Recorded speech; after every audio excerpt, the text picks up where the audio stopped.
उमेदवारांसाठी हा कार्यक्रम मी सांगतो आहे। नामनिर्देशन पत्र स्वीकारणे याचा कालावधी आहे 23 डिसेंबर ते 30 डिसेंबर 2025।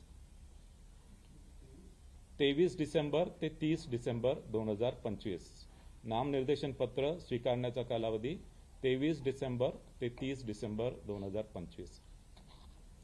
नामनिर्देशन पत्राची छाननी होणार आहे 31 डिसेंबर 2025।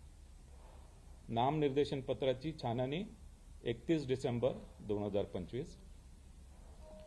उमेदवारी माघारीची मुदत असणार आहे 2 जानेवारी 2026। उमेदवारी माघारीची मुदत 2 जानेवारी 2026। निवडणूक चिन्ह वाटप व अंतिम उमेदवारांची यादी। निवडणूक चिन्ह वाटप व अंतिम उमेदवारांची यादी 3 जानेवारी 2026।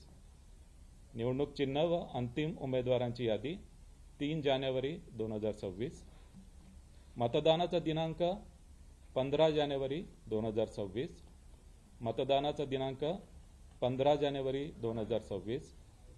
मतमोजणीचा दिनांक 16 जानेवारी 2026। मतमोजणीचा दिनांक 16 जानेवारी